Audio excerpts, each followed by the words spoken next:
Kumawu TV aba Amansane yenga yedimu Sini papa be na upe biyashe Amansane winyano baby ya Kumawu TV Amansane yenga yedimu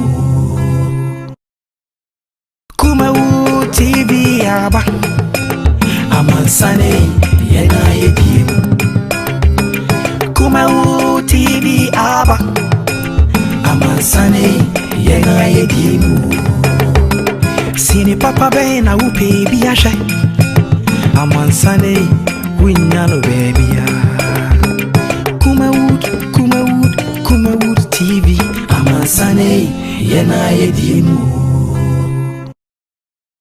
Kumawu TV aba Amansane yenga yedimu Kumawu TV aba Amansane yenga yedimu. Right, everything for Yama Jo na Emma Kwaba ene eda efiada 5th of March 2021. Chedem Padarma ordinance acheye.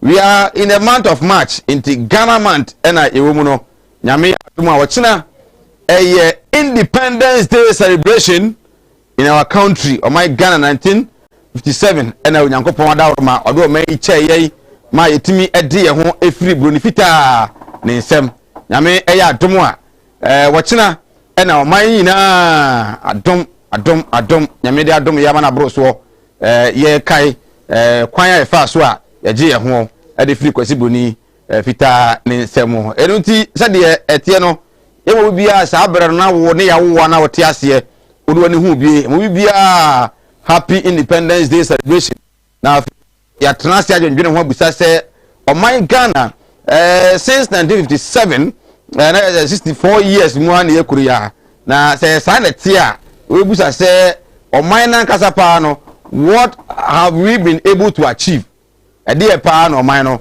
yatumi anya ebenyamre na yedi nkomo aka ye ho o man Ghana kwa fa so enya ya independence ene ho enkomo so a ewo ho ebenyamre na nyame adom ochina no wonu se ochina ade se COVID-19 ti na ya protocols nti no yentumi enye ne se de afi bia ye no de omanpani de ato yanim se the forecourt of the Jubilee House and Independence Day celebration no kakra bi yebedie na ahye nyame no nyam nanka wo mpene sa nanka me mpene sa nenso kofare bai COVID-19 ena ama we nyina no asie no nti ene yesterday se woni me eboye ho ban na yare no etumi akontem se de ebe ya ye koyanim no yebetumi edi Independence Day celebration no ama no aye akono na aye fe last year na ashase every Greater Accra region ba Ashanti region so enye yare yi ne ba ya nanka edumsa afin so no a different region apart from Ashanti and Greater Accra enanka ebinya opportunity no nanso Kofi Antwata penisi ama yedware na abamo enti de asi no ano ena enye asi nemom yawareshemu se menu observe all the protocols no a na yagitum se ba vaccine no a emre beba this thing will also be a thing of the past and so betwam na afi yetimi adi ahusie ebenyamre ne akaka ye ho se walas okobe 70 years ana obebru 70 years ntine owoso yi so ene bedi nkomo ne akaka ye ho bra ye sha ase ne ba bi aba beduru yaya ade ana se akakakra amanya hodo a ye no mo sha ase bia beduru sen ena esi etie enso ewo ho yinu free wa enra the apex court Supreme Court nso the ruling election petition 2020 no etimi ede bae ekowi achiri na omde atoja se the NDC John Dramani Mahama ne some of the court court no any evidence no kra no it doesn't merit the evidence was Supreme Court gina so na omde call for rerun of the December 7th general elections a course one yemo emfa entungu the court about wegu apamo NDC for so go fie nessa ho ba court a omompa evidence mu duro na omomfa mra na court ntimi nimu a na court ho de enye yese yate mra ene yedidi asem no de so din katia court no bora ba so say at least na evidence na ye na mom pasa white de one rejo metal nunu de NDC fo hia omo a papa yes omo party no na appointment committee appointment omo vet na omo ye na yet me approve 13 ministers no and this amanyuko no me no ka say ejadam ejadam ene say amanyuko no mpanimfo no bi asase a we to mane we na we ato mane we communication officer for the party Sami Jamfi the Sami Jamfi can say Muntaka ne abanbabe mo ene eru na dusu mu no omo DNDC fo hwemo papa na babe nkra de why say no udwan no ohun say omo kan bo bi say pataku say hwan yi ene obese nyanku num so odan na ho pa say won pendis vasem ene ni difato amama na be speaker ene wo ye MPP for bidding o kan no mane bo man so akami na we so je say nyagro ama yes say allegedly NDC ni kase pa o yes ntwe ni Ghana ha Mugabe Masi ena Mugabe kan say NDC appointment committee for no ebi mo kokwaje 5 million Ghana cedis ena mo je ya omo approve on pani na Akufo-Addo ministers a ode omo koye eno so nkomo ebenya mre na yetumi e di COVID-19 vaccines no ya wo ye de minim da won so ba ko wo de omode a na won so wo de na entumi emwa ebenya mre na ye di enkomo enso ho se wala sa ba bi o on part 2 about joining show no so and a communication officer for the NPP Kumawu constituency and regional communication team member for NPP so about joining and afi yetime nyamre edi nkomo on part 1 and e fiada say there be fiada dura ye de ato ama asafi ye no mienu pesca bom nya ska bom say there be do December no na ya nkwa nkomo bi so bo say there be ya wodan time ne be so no na nkomo be sia said be ya say bibi towa onkonko bobesia na nipa etumi asere no nya japade bi to na etumi emo at least enipa bia no said 1-to-1 enterprise eka no enipa bia wo asase so a ansa na nka be won de nka be ye pa de a nka edan baako ka baako keye na nka de gya nchiriba na etumi abo akama sawalas wasifie mu a e de bia ye school MPP for go school no e wa Ashanti region so be ne den ni nyina no eya ne sa ayoti Ashanti regional manager at the credit unions national organizer ema credit unions ura safo ewa ha mi twa me ho abase ma me ba no ebedi nkomo aseda enko enfama 1-to-1 enterprise sanso na Kumawood Training Institute na me yadoma enne na wotwe na training no eba so emusem beka e de akiro Malam Muhammad Spiritual and Herbal Center kwa etibie eskafo amantem na papa wo ono so boy ebe de jumade na abrona afi so se wonya eyie na so de se ebe film na pese usie no dia God's way ha casket shop na obetimi akọ ye twa ho aba ye ba atranse nei financial management ebe de nkomo akra ansa na amanyefo no so aba ama yetumi atoa so ye ba sisia Oti animudia me manfo ni bintina mo ne yira ebinu be from ho se me yo omo asofo nso no mo nya ma asorema akon asante memu a akonfo ne yedo do wasen nso boni ekoso no amwo ben eya kristofo ene nkrambofo enti ye nya me so na nya nkwase anya me na yeso obi o ho amene wo kasa stroke a chino wa ya stroke no enko malam sebra enti difo no nimto de yesu no de motia ba fie difo mu obekọ puppet so jo owensa difo mu awi tramadol masa piao so ho adwiriw ene danta de bibo ano Malam Muhammad Spiritual Herbal Center ebena da bia 7 to 9 pm ene ni hia Kumawood TV na yenya mre enwura sunsumu ene osuko na ohaw eda oso no Malam hwe na onyi emfiri ho emfa emawo etwere yare bia edam usika ena ayira na hwe ojapade bi na obi enam kwa bi so age afiri nsam utu gold ena opese onya emwa anase ebia kontuo enema ayedin amawo oba no odaso jonso anase akontuo enema ayedin amawa bra Malam Muhammad Spiritual Herbal Center na kache kwaw atibie tienie kwaw atibie Eastern region ena Malam wo esikafo amantem wo de odu kwaw a wo so kwaw atibie uduru ho bebe pa wo yira kora no a busa Unity FM ana wo be frɛ 0246 647 247 0246 647 247. Send so some malam onye sikaduru onye double money pocket no dry. Azafo no moya sa no ne kron original and Malam Muhammad Spiritual and Herbal Center. Any ensia e benada bia 7 to 9 p.m. Ewo Kumawood TV ni afana live ewo Unity FM ewo Kumawood TV. Eya TV na intumi emwa. Piao.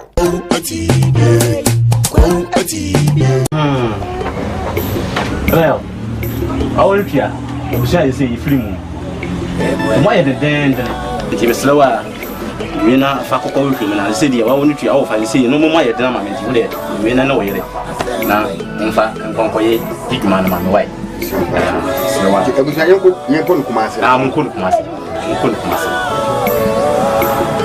Martin Luther. Oh, it's been a long time. Oh, yeah. Missy. Minia, or Brapon to Yao. Seven and my uncle and Yasha Dion. Your penny, mammy. Seven Rame Padak, do Master Camera. Namma, Chini,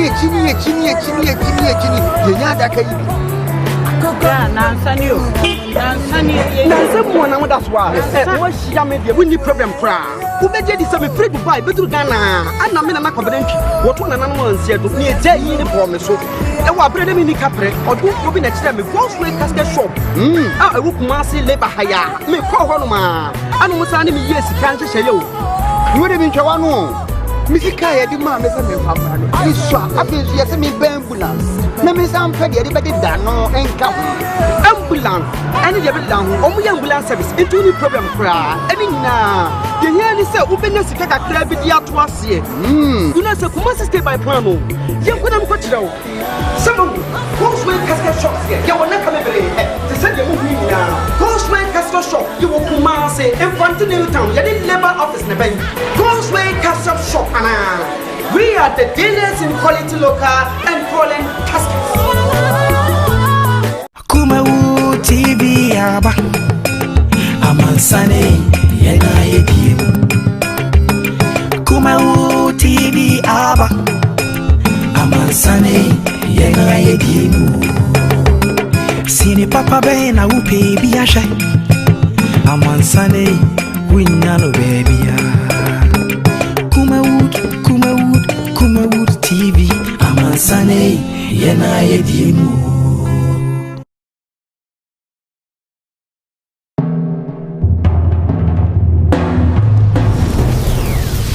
Kumawood TV Amansane yena yedimu. Right, yes, I am Makwaba and Famra Sinopi live on Kumawood Television. Oko Facebook Kumawood TV. Like no share no other comment no or YouTube Kumawood TV and they want the part education pa any attrance here ya de bro you fit no and fam for agent so e mu a 0202668464 0202668464 we screen that we use numbers no egu so WhatsApp line for agent Jennifer Sobra na enyamre enkenkan emfama me guest atnase ora James Safu Jemfi Asumdue Credit Union manager Ashanti region manager and then regional credit union omemu nyina no a de oboaboa omu nyina no ema omutimi di djuma no James Safu Jemfi ono ena me no asinkonwa ene ye hwe savings mfaso a wo so me no mienu wo se inyesika ye de bi etu baabie sika kakra ye nya no yinti wo se de tu baabie na kwa no bi kura ka se busuan pani kura na busuan no kura no wo a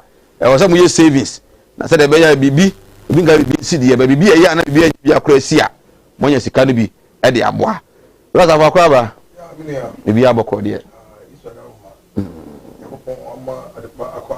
abatu ibi mu de e tin kwa mu de e asedaba otwedi ampo good okay star asubika ya okay na pani no wawo pani no they lucky we following day okay which is the 4th of no you want and then the 5th on the 3rd na kwa obi city hospital okay okay city hospital stadium okay amakum Okay. Ya for say mo nyina dane ahwe na ho na ni bia if you move ya neighbor dane dey aguso ali yi na empe about economically in the business field especially banking affect about okay yes mo so akamo very you know financial institution now around 2019 second of the year no in a growth and the master stabilize okay now we talk say 2020 you know the moment massive was epic second of the year no okay is service outcome no money is all the increases say you see on the growth path all of a sudden now coronavirus also need even your coffee 3 weeks lockdown the financial industry okay actually the school set up to almost a year no say teacher for a private schools maybe you know account for financial institutions or you more now what in the account perhaps we go here if you are the way na e we know 20 30 50 you school na negative that before in free system name kan da wa we be about business na loan and income all na fete okay and they be me hwe so me ye adwuma e was say me boa me hu see be how many months because krofo bu ha na ha dwen pa manager yen sha sei se ka say obi e save a ndakọ no ere no wo ye e say matoma no say savings that's be chia o tie phone na bia kuma TV ka on Ghana man any gas man na especially ya wasa man mu die check my phone na na sa man phone na ne option so ya ka say savings ya savings me say enipa moto obobo ade ano sika okay nya tale ya fa tale ni savings okay ya fa kwa bo any savings ye di sika any savings see me part to na ho kire bire ma koton okay the time about what ton na come do wa come but what about your physical money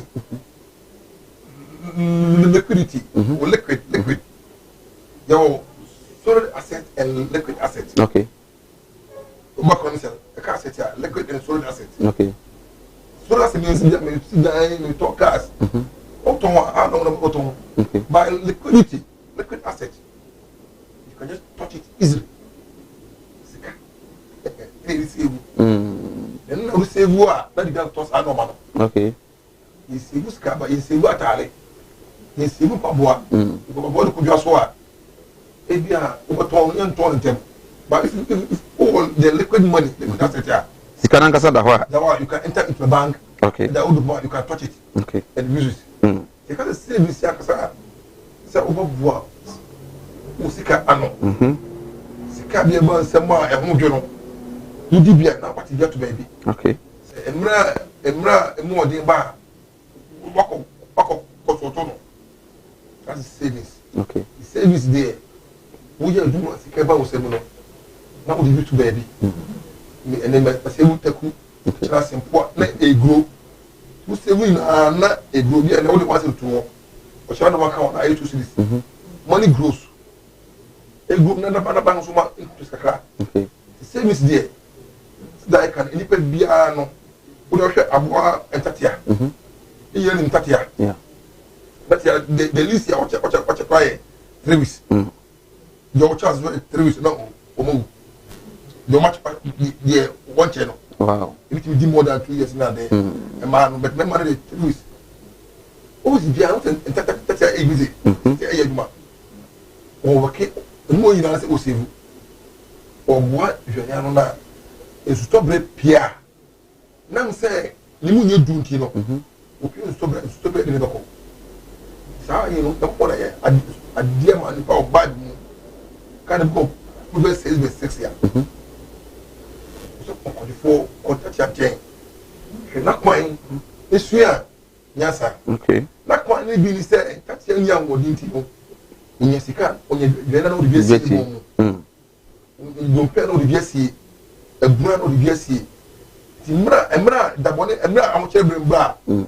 na okoso to de osie no ene service ti biso bi mu nipa sa me ye aduma yi ye aduma yi asi kai ba se mo no no se mo se twi no se eteto se ni twi ya se eteto me ti ga so na chi bi bibi ni a bibi se yi ni pai parce que c'est me de mo so nek retunu yo me nyim de bi se o china ni ma ni e se mo ni se ya ko so va start dos mo ko fi o so tinyas me 6 months service poor as any working man on woman bi a waka so no matter how business you are doing obi a adwuma bia no ida bojua obi adwuma teacher ni whatever so nja 6 months service ya untouchable on to down ma bibi ni a obetimi a rely on adwuma betimi agu yeah radio adwuma ni we require radio trebu watu say obi o ha me madam fi watena fi be 2 years ebi no sika wo 6 months bi abuje we na wo bi ai ashe 6 months say do so na o pa no he wo ya adwuma no sika no say no so saa o bojo afoi ono no sombi no oye o eko se so eko no zakra was woman wants has help to satable okay yes ya umunya no le umunya no se ka umunya no de chota means or so cannot afford yeah you mean here no means or can afford at go okay if we say scale of what preference okay ye here say me aduma ya ma won den abe me ko bai etua me ka ana me ma to ma no kakra yo ba bi na say e me bi mi tu fo na for the past 2 years ni the guy is doing all this but my person na me escapa ba fia boba transfer ya wi bi ana sa o tu ni fo no me bro am 50 ram account 10,000 okay some say a day no me nya say ska no I'm say you discipline na se futu no say ne for so autoport so nya saves you know okay investment okay o me save you know I lead to investment as a port in a way no one to me and save it be difficult to invest no but e obi mo so a o ye adwuma no emu no onya sika da ho de sika bia ba no de ru adwuma no ono so would we say on save oh I know they say yes any pan or grow on business okay and the form of say investment now we invest kind of any bad approach okay and one of the good approach if you man on your scale no we invest in the business okay for future expansion ono so bibi ni say dey ka say bia yare bibi a BPS no ono so no oya ndey okay at least we nipa ile abeti mato although the approach was good say eduma we no kedi on say no scan as a reinvestment in the business okay also say be to baby financial buffer okay and here supporting okay you do room no say o dey 20% here o put in 50 room 5 to baby okay you no more 5 no baby sa no then so here financial backup amount okay you be too personal if you go down the road man and anyway no nya the fiscal money they are here to pay the much any part much say although the approach is good so what's fiscal money now what's investing in the business yeah but in person is it don't put all of your eggs in one basket right I was saying you go so din komo on Sinopi yene ora James Afujemfi na din komo on savings e kwa be fast wa betimi artist ka bi ato ye da chinti obia unim de besie obia no na onim se COVID-19 beba amane ma asai but e baaye nti wo se itimi hu se ehu hia pa se be na manager yenhwe ye wo group savings wo ho ye wo family savings wo ho ibetimi anya saa de no se bia family savings obi de na yere ne ma omo se omo save na se abusua bi se esebu na minimum abusua bia omo de aso omo kan ne se bosome bia no abusuani bia ha no 10 Ghana cedis otua ekomo ma money account bi mo da akoto bank ti abusuani bi si abusuani mu a na den se obi hu se abusuani tete e wo se omo ye den group service no Ron first na etutu tusu bia tusu na o say busun so Yeah, they are my way. Yeah. A group service na. Okay. Say no so you ho. A good invest a good. Ba me say oje na ntem de ya na ha dwen. Asen de no boa. Okay. The water bia no it ka ko wo fo mu no. O edo check. Okay. When pa taya, when the first person what don't die any area na eduro so. Okay. Those two first na boa. A group service in the family no. A family no say family no. Family be how scan no mushu. We was some see you fit me na obi akotomutu. Yeah. No what fellow we live. No ya taku se bo fabra. Okay. Sa family no o se pona ni unya sapa. Okay.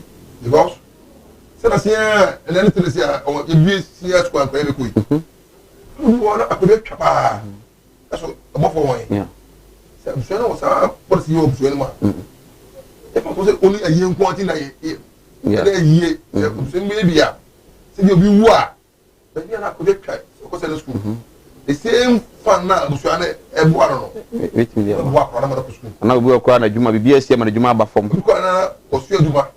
Or pay machine ma just start a business no. Yeah. Any policy here they be a contribution no. The group service okay. In a family no. Obi so na yere na ma ye. Omo so no. You say family service o. Okay. You mean me could be Nikos in school. On for no former internal revenue. I'm the regional task like quarter officer. O mama be 5. You only mo you are so you Oscar ojo. Okay. Say ono de kan invest. Invest. So the bana ko fa no mo chire no. O de show. Show mo school. But why? Because I sa on pa yo. To be at ko university. Era on ko na ye boa. So nya so so. Okay. E form of a group in savings. So the money no come be a chance. Okay. So be answer the end of that. Ato. To be in ko school. Na you na papa ne enibi. Because na prefer ko na advice na ofie. If you able to organize this way. Okay. And father okay. In the family no. Being the head father, mother and a Christian no. Kwani ana normally like from man cry. Oma omu yeduma. Because we are crown yeduma dey. Wọ́n sẹ́ family woman is in mark no. Na say we so woman dey. Everyone no. Me ka say me be ko say school from one man could be account man o GCB. Okay. I want to say o you be account man. Yes, can be a hojo for go to o ko secondary school no. Na scale hojo na akonya no hin. O dia na ma o dia di dia ni. Yeah. Ebi na o fe be cho, se ni cho ska. Eni say no. Ta ko to account no ba bia ma wo no. Bi me bi na ho cho na ma no fe be unyame na okuyi bi. Ever since na sa service mentality no e be show. Yes can be a and yes. Okay. Every day bia see okay. Okay. Every day bia service. Afi yen hwe o mo ye bodua no. Ambere no matimi ase. No kwano service is kwa. Bodua fo no. Ono bu okọ ye to 10 cedis. They bia they touch money every day. And so we for man. Oto eno mat no you know what I can okay. Omo to super. And now obadum musum osom. Oje bia what Ghana. Okay, e no odi ay 50 series. The rest no dey. Mo ku shetu. Ada cha wasaba. So sana o di bra. Within a year or 2 or 3 no. On be business man mo back capital. But we do also e fa ja atorto. Okay. E bojo a e fa nya atorto. O ni ko ano o ida da. Mo ke dia. O she man to Saturday. Yeah. Sundays ngwa na me say. Kutumi de dem kakra. Tunya me ni se dia. Dada na ya mawa eno ye. De bia polisi. Bo de fo mo e fa ye. Single a parent. Because no them on wo no hwe. Ba. o say ibi school e ma be no ko local school e ma no say wo ibi school ma do no e say me ma na ya kakra da bi say dia me ma na ya de ba me ma na o ko school kakra bia e ma na de nkola na kwa o de o ko sia o de sia kwa ene ko kasa ene ko anka senior school e ma ko na pa bi sha mo ma bana de man o ma ko juma ma ya wa o bi ni na intira back crash no ma ko se se o bata ache okay bata ache say o ba no wo ba me na o ta say ese you towards ni ban o ban senior school because I want to enter o ti pass ya okay like enye miserable me se school ko university ko na no to be ma asa ko clinical university okay ma me assume si o ba na da ache no bia ka ma ba okay o du gum 10 Ghana 15 Ghana 20 series ba na mo ko se school en e office o ba na yi ma 2000 adintra wa save ato ha ma ne ba no o ba na da ache e mo yo for ko ade e tu fu se ye ni bia mo ni mre o service o susu na to mo ni mre ma company na e ka company ke du tunyo so save so ho ura ba so ho e ka ma da ma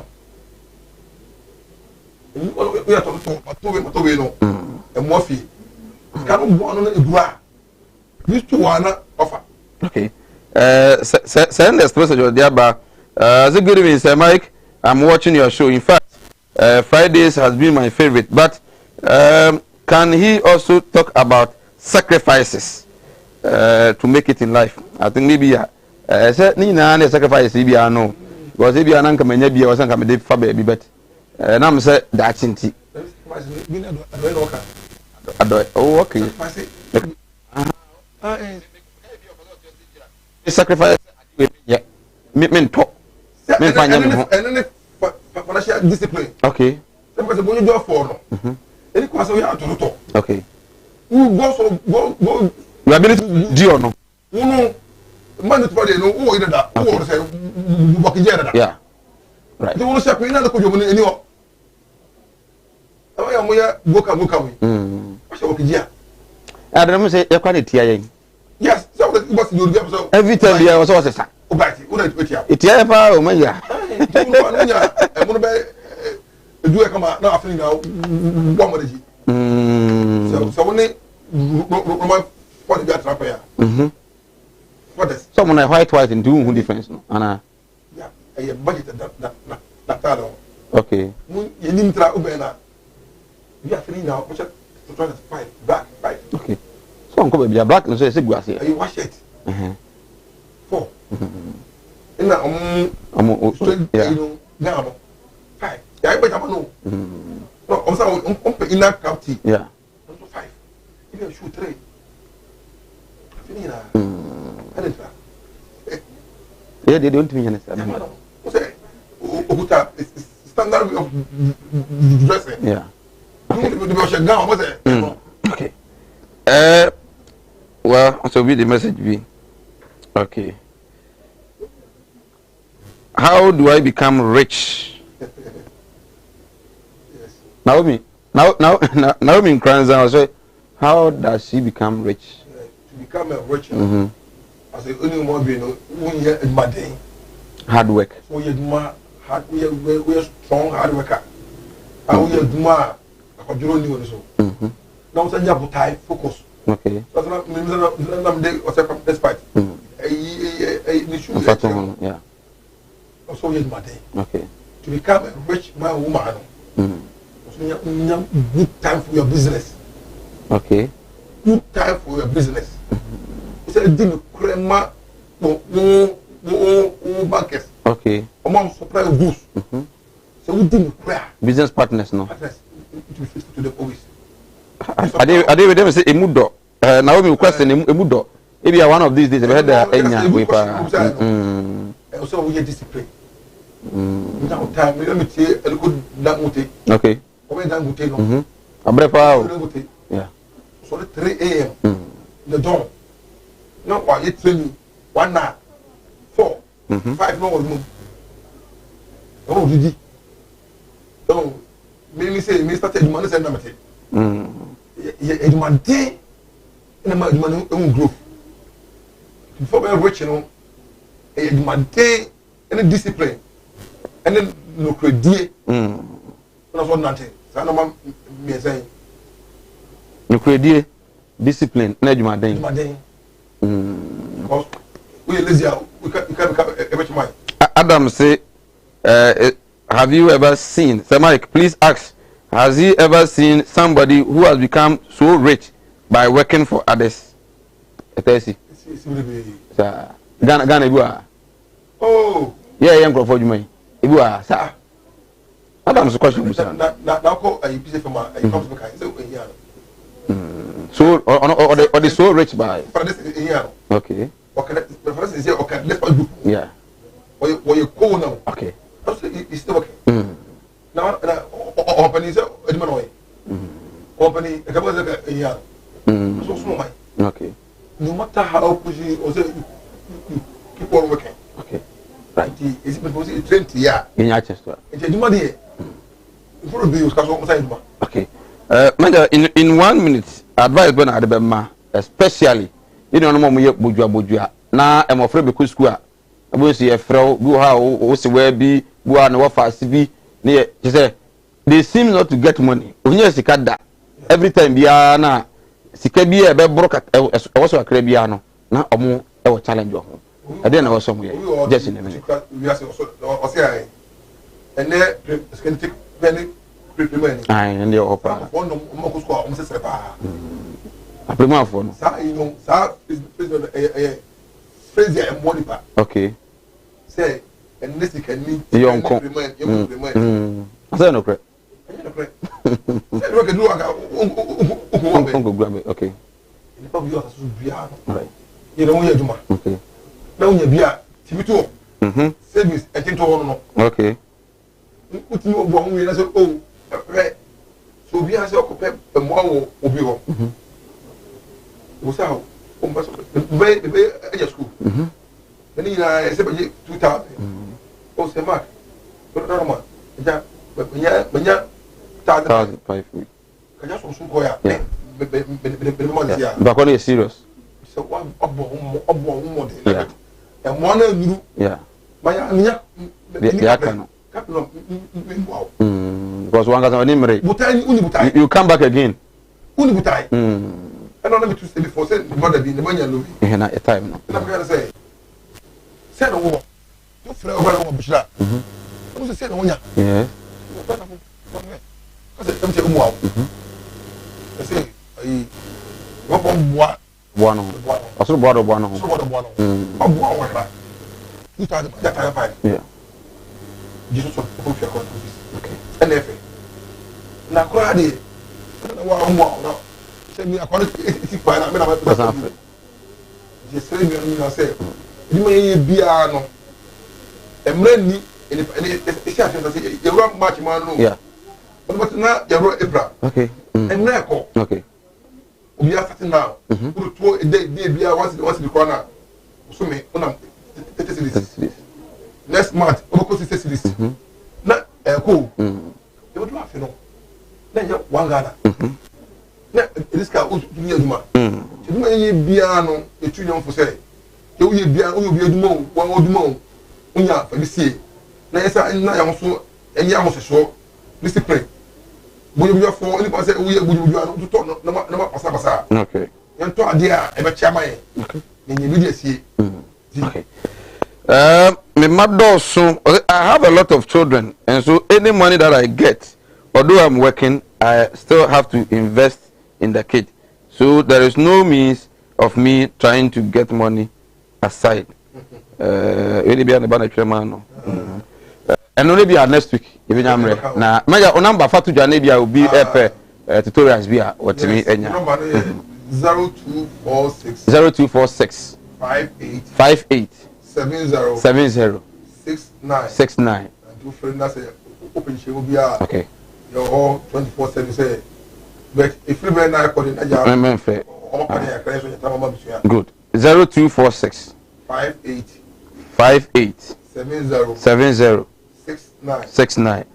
across the country mo amohe nyina no ebia opese wunya nimdie bi ana opese investment bi asori bi mo pese nimdie no nyankopon oche obi a de ma no nti ono de wosua no omoden a na obetimi afre no ofre no a wenyamre na afi wotimi ene edi nkomo educate kama 0246 587069 0246 587069 manager number manager yana se that's good right all the managers across the country if you are this year last year not say annual conference amaso di ebebe tu this year picking life what I say what I say we should almost say okay managers annual general conference amen one of the biggest we pa if you are media no around June July okay yeba natural good eba ka kwa na name na nya agro kra what I say good right yeah so yeah that's James Afo Jamfi manager Asumdwe Credit Union national organizer Edema Credit Unions na otaining kan nti ye tu fu say no na de bi atokoto dwom ya da we tinu na TV ne sa movie no na utie politics ye tu fu a ade ba kwa me fene say obi ba kwa obe me pa na afutu ne sha stay afi no oh Monday ya now wa ha say isi o sebu pa nya agro here ya kra no obetu yi ekra savings no emu right ye twa ho aba ye ba regional administrator Edema NDC say wala sa bi we say NDC jadem butu ehye pa ma fire service for amantem a awe NDC say de bi say tutu no enya agro ye twa ho mra ye ba ye beto aso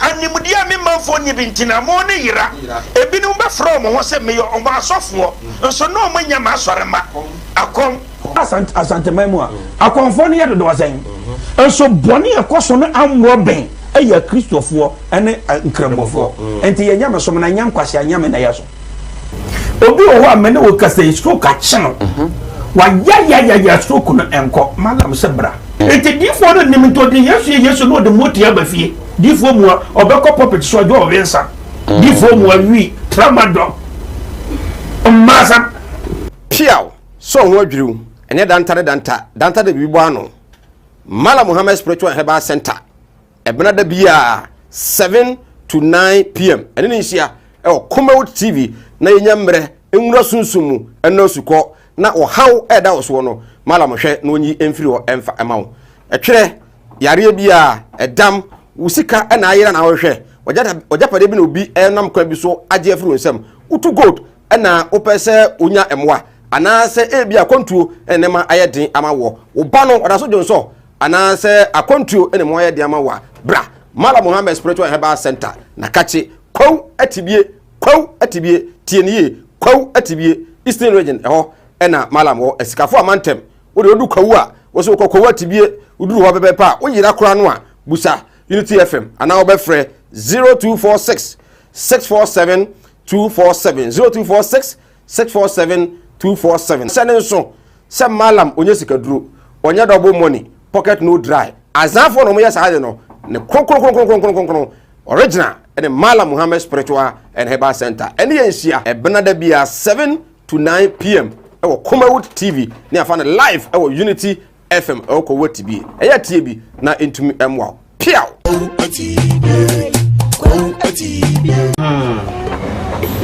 well awolfia obusia yese yifiri mu mo ye den nti be slower wina fa kokko wi film na se dia wa woni tua wo fa se no mo ye den ma menti wo de wina na wo yere na mfa nkonko ye digma na ma no wai slower obusia yenko nkumase munko nkumase oh it's been a long time yeah Missy Minia obra kwantu ya wo semina na ma ya nka twene ni ahwedan yo ne busu afani asoma me semina me pada e kuma se akamara na me so ya chini ye nya da ka yi Nansa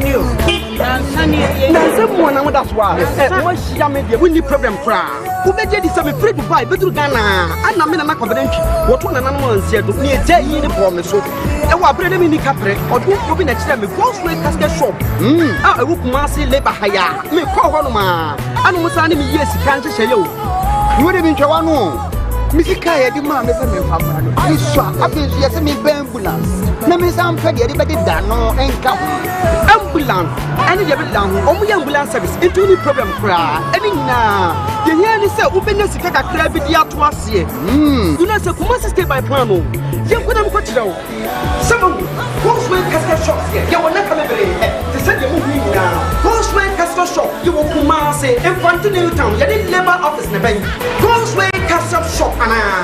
We are the dealers in quality local and foreign caskets.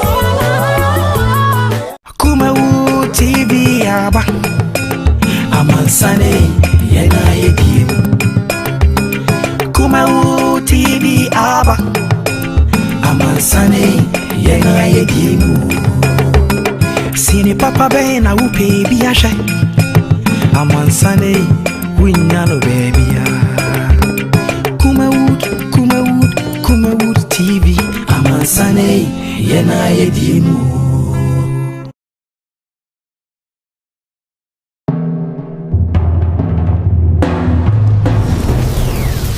Kumawood TV Amansane yena yedimu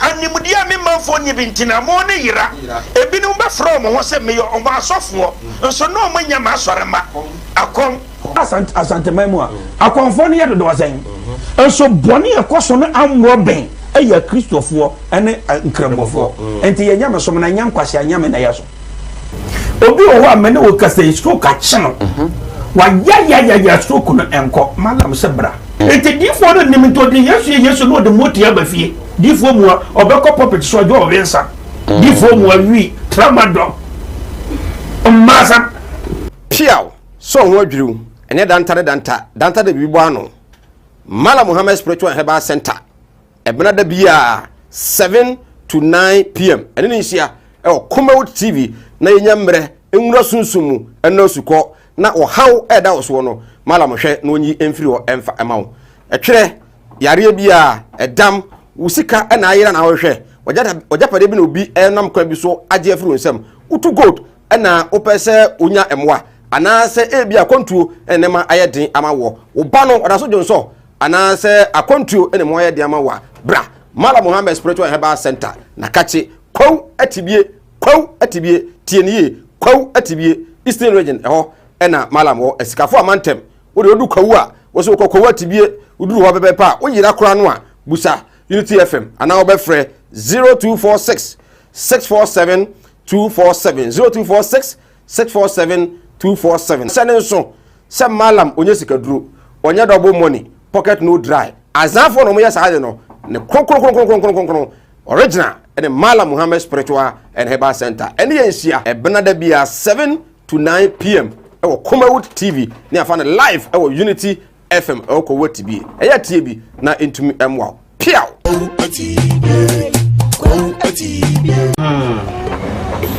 well awolpia obusha ise ifrimu right ebusia yesan enwa kwaba enfamra Sinopi live on Kumawood television 0202668464 is the line abit me roger chena faso etumi ade aba seda enko enfama Ghostway casket shop Kumase Asafo labor runabout eyi ena busia no monya mudise bi na afri mu ena mo pe fondaka to ede esi modehie no fondaka no all sizes prices no so nyina no e ade a e wo fompa enya gro e pre bia to adaka pa Kumase a na Ghostway casket shop ho so ba enhye bia no a e wo ho no no benya enhye no etimi ne kama obra wo ho nkyere ukra na otimi ato fondaka ne bi etimi ede akọ ambulance ho opese o ma bi o bi ma so ena opa besia kran so de yenu a ma bi video coverage flowers ahodo edigu munu so nyina no obetimi anya bi ede ama obo no so fom pa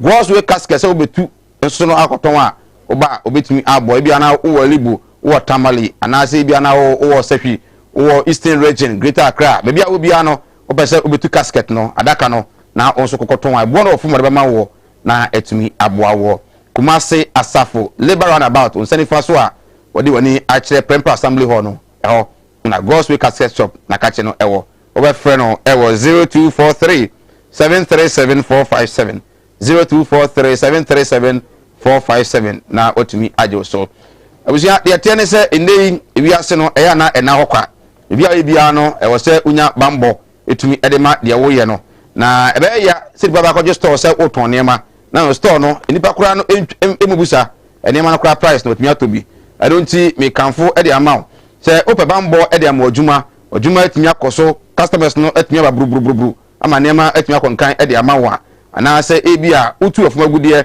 enso okwa unya bi entu gold no de sasase na se enso nya na unya bi entumi entu a mamenkanfo emfama we se afi enso ebia na obabi odehie bi na twere ha no ha ne pa odna china enye yebu okwa so tojemu a enya de se ne ho betumi atone bio omode a na etie se amekan na ehye ne so na etie niye Mala Muhammad Spiritual and Herbal Center ekwo etibi eskafo amantem e wa boso nyina no okwa malam ebetumi aboa wo onipa bi na wabodam na se na adwene mu aka ne kakra omode efa ne komalam ho wo ba abofra na no eso nsuo ana se bi abofra no kra no wodi mfe ba mienu akomfie nan so wontimi enante wo so awo eho ayeden ama wo ye obi a wo ye adwuma na nso da bi o sikasem no unhuna no wo obi sha aware no ese eye gu anesa onfi ukra ana se odihie bi akopi wa mono ne ndey wo fa ne kwa wonfi ye de otan kase pa e de ato woni ntem wo ye oba brema ho fe pa nso no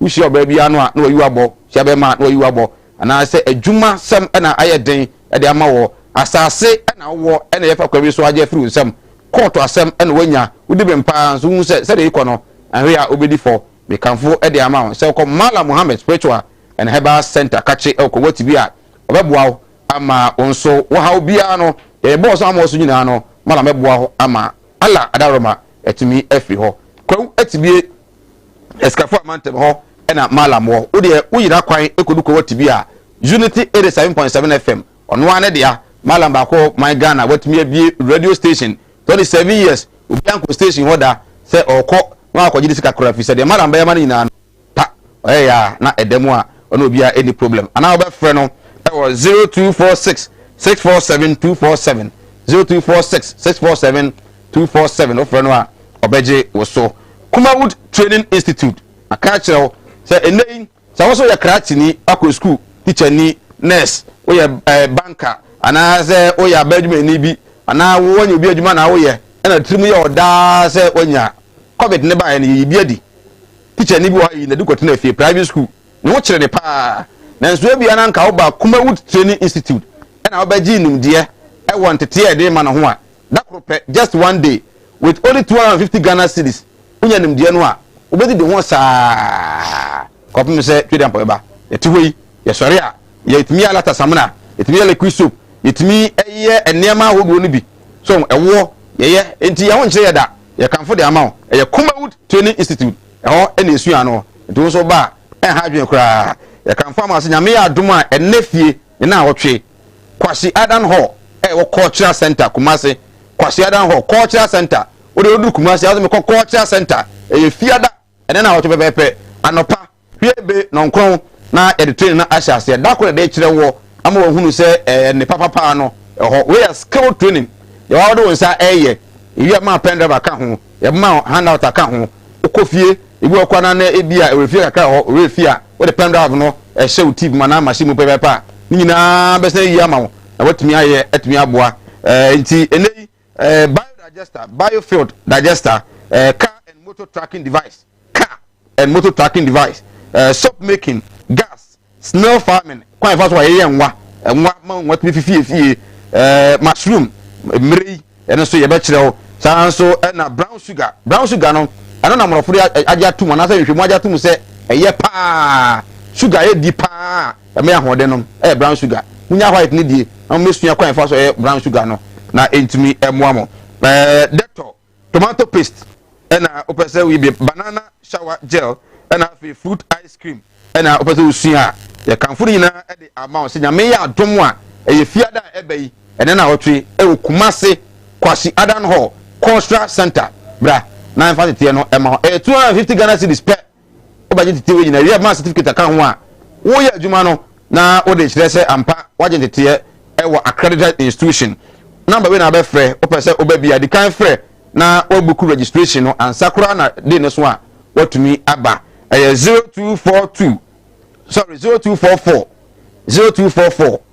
294066 0244294066 for number is here na efa ho ehim na entumi emwa mo amawie JHS SSS a motifie no entrefie sa na nse kwa besua we no na ehya asefa pesika gu ankura ansa na watumi awuramu ewo tertiary institution we abadwuma ni so abra na entumi emwa abedafo no atnase se Wallace Abebiu e administrator edema NDC Ashanti region se Wallace wa sa kwa ba ya dan boko de oh yeah we good ifie boko good NDC mu de nya boko ntimi musa se boko oh ifie boko ba se NDC mu de nya boko ifie boko okay NDC ifie right mo be kai a ebe 2 years ago shase di ko bi e wotakrade a na e kidnapping omo a mofra be enan a yewi a wo mu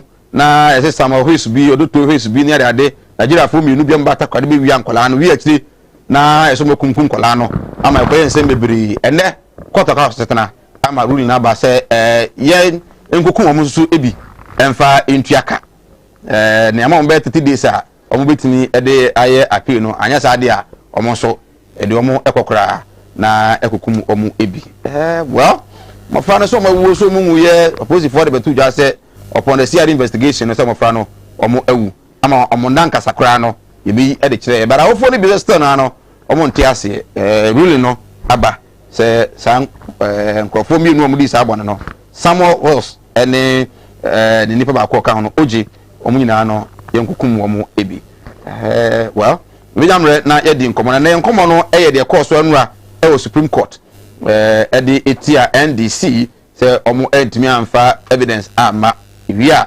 ebesa nso ahwe de NDC mu panel committee gia omo age 13 ministers atumu ama enei ompani ama omaso afene mu esoaye no NDC amanyuko no samedemfi ene manyuko ni mpanifo ni bi de ayere so pa no a enya agro se de omo tututu emane okokonyi de hokura nso di be bomu no anu ohye se NDC emutimi to say who a what will be the implication why pa na bekotia no John Dramani Mahama anasa manyuko ni nyina ena beko etia omo ebenyamre na ye disa nkomo odwen share 0202668464 reba ebenyamre na kan within the Michael Nana Admako say Mike Ken akaba boko de aso mo yedu one pino hwe ye one pino hwe ye seba so a hwe ye oza one pino hwe ye so na ka so bi hwe bi anya kan ni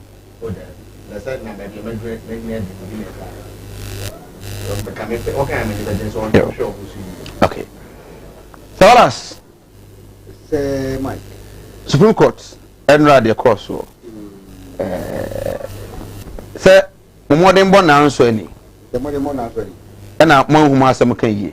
Go court the camera. Samu. John Dramani Mahama His Excellency say waje atum odo one court na nya adwene kwan bia so de. But asumdie nti waje atum. Just that is work. Yes. Intina is we enye Newton. The man from Obom se man no. Enye Newton no ni asem bia kan bio. Oh. Because I won't come and see you. Because judgment you move judge ya too. Okay. Minti on Supreme Court. Yentia Ghana food na pass that so ko ma TV any management. Good. Madaroma. Yeti haiti kasa. Mamo hwe na muti. Muti wuni no bia. Ono fan TV ento ko muti ya aka chere se. On fan to ko muti. Yeah, discussion yeah. Very interesting and very educative. Okay. But no be so no be over so town. Bohu dawru. Vamra. No no marketing manager. We use kaka crave. Good. Oti. Ya bo dawru wa di no dawru. Ni makoso kama. yɛn America ni sɛ yɛ kɔ kɔɔto yi sɛ nipa ni sɛ bosomi mmienu ne kakra yi 30 years but I called you starting 19th of January. March the 1.5 months. Okay. From the time I started, I did to last week Thursday, the last but one time. Yeah. Now the emotions, makuma 9. Okay. And I called Supreme Court, including review 9. Now, not to say, a 6 is straight motions, a 3 a petition for a review, almost sanction review. 6 is straight, Nippon soon, and a transfer. And a 3 now, one sanction review, we got to a mono, Nippon you ever come money at 9. As that. Before and run. Now 9 at the end my yellow. In the past 7, no, 9 times to be able to no, and I should be able to no. Okay. What the 9? I multiply 7. We bring 63. 63. Decide 63. Yes, we accept, or no, we dismiss. 63. We dismiss. In the past 7, and Pran Kun, Ubia say, I did the bar, court was here. 7 previous and answer the review. So my 6. It's very sense on buying Yababu, 6, and the car. So I see the trade room, now I said 69 times. 69 times, you know. As at last week Thursday, you know. 69 times, you know. Yeah, 60 times, no. Dismissal, 69. If you see that, could be power, a history of it. Nowhere. Now, 7 previous. Enipa and son. There's a monster as a monka. And plan con a bone. It's Nipa Bako cry in Nipa son. Obeka say oh sa agi omo ye de enkwasa se bi nyina se lo previous san nyansa sem ba ko ewo ni aba ko betimi aka say oh I accept the motion not one muntie ni ye na men kan say fa ko obi o bodam completely o bodam kwa kan hu ntima gu dada se ni gina wo say aka chen so on kasa for 1 hour obeka a bit of sense on kan abodan sem kwa sa da na nipa nson ya mama chances mako 9 munni asem na nipa nson ne nyina bo asem no trouble for no aden Supreme Court of Ghana one make it so ansana nipa mienu abeka ho ensia no so abeka ho no obi ase no what they can 63 no 69. But I want to also say we are a learned person, as learned as you are. Near me and Satia. Now your man call answer someone got to them. You said 1+1 you say. Now Uncle baby I almost say a 3. And my me and Satia no chance to mark one person to mark them and say oh you are correct because we know say 1+1 is 2 not 3. Ba kum ye bi o meji ma to 1+1 is Nemo, you decide say 1+1 is equal to 2 because we mark it wrong. That is my contention. It can never ever be said for 69 different outcomes. Number of times the event have occurred is 69. No. It must be a friend of probability of certainty. It is 69, no? A number of outcomes. 69, no. Actually, the total number of times the event has occurred. 69, even now 1. Probability of certainty. 80, one based on that, no? From last weekend, Obia Babusano, as Semi said, oh, now ruling near Bayano, and Mukwada, we never say, Obia Bekato, Obia, nobody, not half a person will tell you, say, oh, I'm going in favor. And like people have been predicting. A bad run. 7 in our own dismiss it. It's 10 times. I say more evidence. No petition. A lucky. Exactly. It was shown in 10 times. Obviously, no. 70 no's. And stand out the Nippon you know the camera. 6 no's. 76 on 76. Added. That idea, it is only under another Dr. presidency. And a sad US Supreme Court of Ghana, I go into our law books, Ghana law reports, everybody, Supreme Court petition of 2020. Our rule in year 2021. Ghana law reports go to say. No. It is that if you are lawsuits, Kai idea, they will begin to ask, how come, sir, for 66, I didn't. Occasions, no. 66 mean no. You can't no cry, we can't manage me. Added, there are more day, Ganamra, and a sister. If you Ganamra, and this boy, Ganamra. Ruling, no. To be 2 minutes, and I'm saying, Cobra. 2 minutes. Messan Cobra. Almost judgment. Make it TV and almost started at 10 o'clock in the morning. Make now 12 noon. 2 hours. Near Masun, yes, will be a catcher and say. Eti Asana try touch so Abba Amayo. Na the interest room.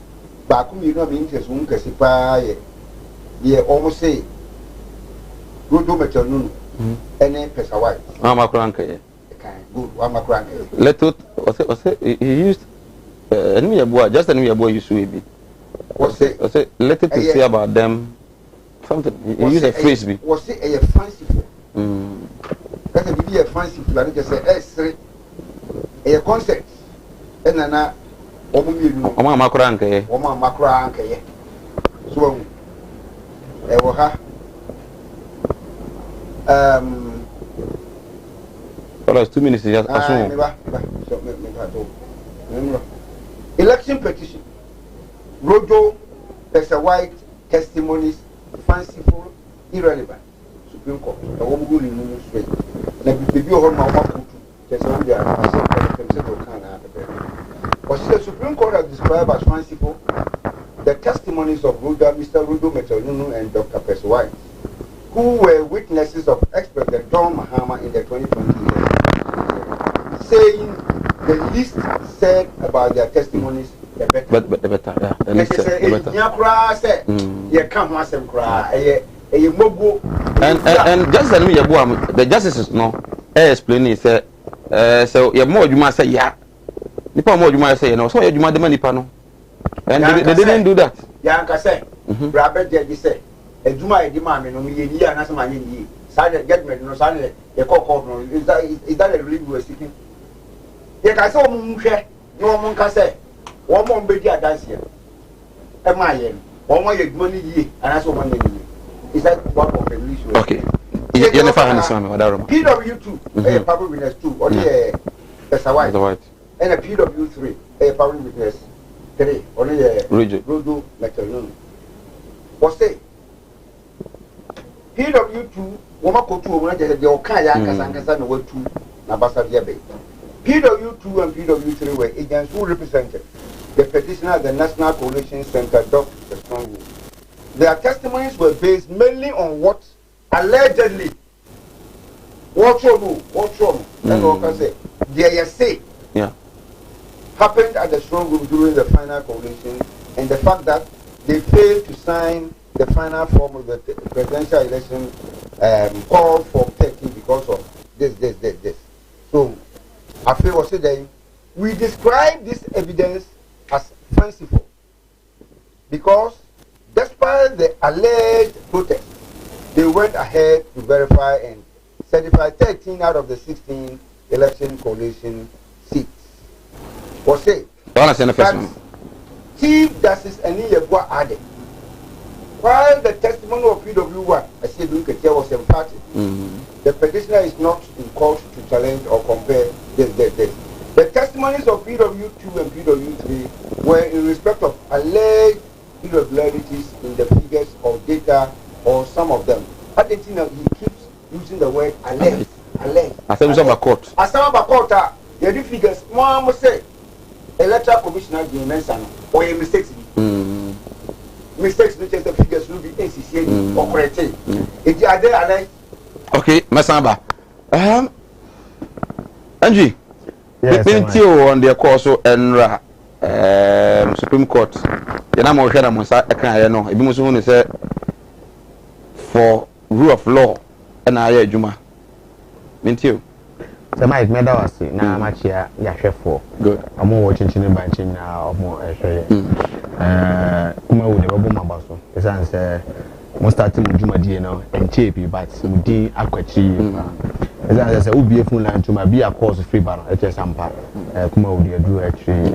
I met him a petting penny for. Now match here, my constituency. And so, penny for party, penny for more region, not for constituency. So my meeting by Habakwa, member on above Abaso, Juma Diaz on the Macumon constituency. Massa Bo, Yama, Mel Becca, Kufuado Abaso, a first lady. Also, or your bar, what Babo so said, or the time you come achieve another Danko Kufuado or Namamu. The sent to a beer foundation, a friend Rebecca Foundation. Or bois, school from hospital from Nakuma, when you're a we see library and my constituencies in the Bay and our district in the Bay. And the honorable Flabaswan so at the end of this radio tournament. And I'm so library fair. And 1 or 2 weeks now, a power one to my now, there, I need to say the whole Ghana library A6, I shan't read in A1, and on a walk more. A boy and my abaso, and need my dear with your man. Semi. Yeah, dear. Now, I shall see a catcher Ghana for say. And this is for any assembly or medical court. Now, said na Ghana Man's city, and then said na Omachita for you, Mamma, and then some major phenomenon. I said, in Katuanum. Say wala asemo e shirt ja for no kutupa say aba no mawini e ka percentage ni identity no mutisi abonten so amo ye nyema ensem pata no na Ghana for mpanefo bi tu on for say da bi election there enye ne sara na mra na che say wonte ho ase election mu the best place also kono ye de e court and omo te say yeru ma ama te say court na no sorry your son nyema on na lawyer Chatuji kata no e de kotra court na nsama say wala ze kana ayana na mystery ba esa na ebia say asam de won't me yourself ms anya on na ho mystery ne say no o si kansem na mystery unim esa na ayese mo pese mo che Ghana for say be Ghana for enim de ye sebe ye nim ye ekoso ewu wiase na me ye adom ama election petition ye koso omuyi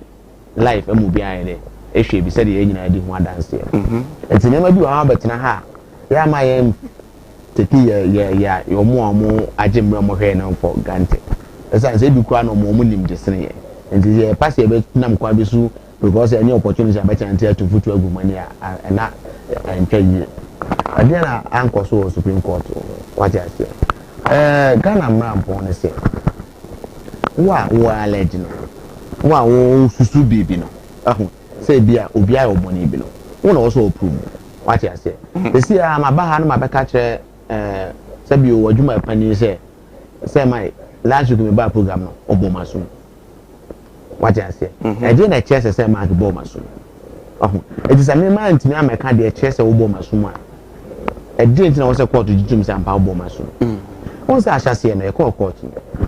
Nanado Danko Kufuado lawyers. And then you see lawyers. I catch a court to say. The worker dancing in your ma, Mahama, at the Abba court now. A seminal, Sabu, soon them. nti court to na court say o da bi because omo allege say police station 30 bi wo ho a omo fa mani bi e de kan na do Dankwa Akufo-Addo de ho nti abaye criminal nti o say investigate sa nti asem nje say ya chugu kura nti o say ehwehwe na me cha de say enu a verdict e bae no anko 2013 di no because 2013 verdict no na enipa 9 judges 9 na te asem so emu 9 and can say and someone another Dankwa Akufo-Addo they were Jacob Echebi Lantin and Mfana Kran say ye ene they were Muhammadu Bawumia at the bada court no nampa say so mo support de agitum na de omo ka no ye de yadu and the munum say there be ye de omba kan no ensuo nim ya de emaye nti enyintum what you say let's acquire 5 against 4 and so ha ye were tububa ekenkan we no wantimi a nya nse de ye were anu ye bo justice eye no because na diverse view we say nti ka okaso kan dia ene ke betiki be 3 days or court because o kai judge bia na asem o kai no kai obia de ansana wade apo na e ba sa na o so bo no tofa na o che say we mu descend we no to aso a na de we asem but nam say enu ano nipa nso ni na adwen kon be komiti na o so o kan details am obia de eti na ndis volunteer say o meka say bia first Supreme Court na asem mu hu so mi kan na o kan ni nyina no sa na eti the Mike the court mu hu ni see court ndis the person mo trese na na do Dankwa Akufo-Addo court 2012 enti omo so court ni bi na Dankwa Akufo-Addo court no on na pam for court no omo ankon nsapan yo omo koi challenge over 4,000 polling stations na ko si sen the pin sheet mako over 11,000 and come court to say we ni dance di ntia ye test abana e de yesisi eno na ma emu 9 judges na mu na agitum sampa dance di am de aba court no de ansuo wom anka ye de susu se abano de mo pese ye ma no ye ne sa ma ene mu num ka se da bi what you say but wo de wo court no wan fa bibia anko wan fa dance die bia anko dance di adeko no wan back with any pink sheet bia what you say near a chese abano yesisiu ye de bia kan obi de ho ana se na nko so onya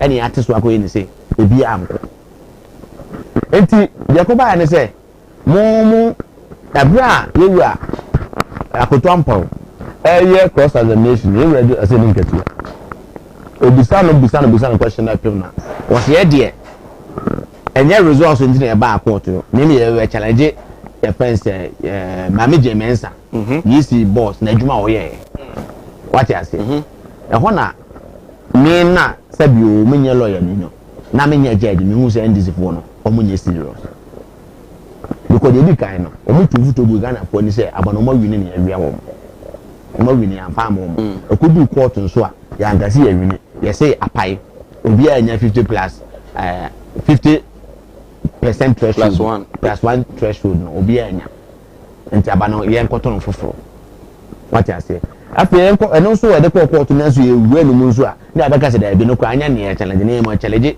yisi boss na adwuma wo ye ho asem what you say eye no kwese me me hwe ade ne nyina ama ne si me na me record be so mu fun na eno kwase me say justice system azeba kwa mbese yewa wala se shene so na end is for shene so say asem no a verdict na yewa justice ani me boa chief justice we di ye no enye so we di wo no na mu we di be half of all the 7 the first panel na no chief justice no ba o ka say justice ani me boa se ya oh we see ni ba so nyina wo ka we ka say ani me boa se so ka o mu nyina da bi also ka say nti wa chirim eno ano entu aso mate anentina o say eye wo stre ade essence o say eye stre because mobile mo so mo dance enu ahyase no ere wi ase nipa mi na mo faale o meka ansem wi ya muzi anka mo kan kwa na wa makra anka ye no ana mo pa court jo se mo de ba ko be kan so na kwa na o be sa asem I didn't know was a quarter effort almost serious. I only permit apart from it was a didn't get here. And the question I quarter and catch on say more mobile dancing, nipper back up, and it really can somewhere, not fan some more quarter who I was a quarter a just with dear assembly. But you know I can do the dear go you because so cassette, you have son, said for your Juma, and ma will be a friend or presidential candidate more. I wouldn't say Kushia election. Now call ya. I'm woman some papa and near bra. What court 20 system I want to fafra more our pen and what here. And so answer uncle ye a man up for ye Jumana. Who call ya? Now what tea is the boss of you? Who demand this for? But I know,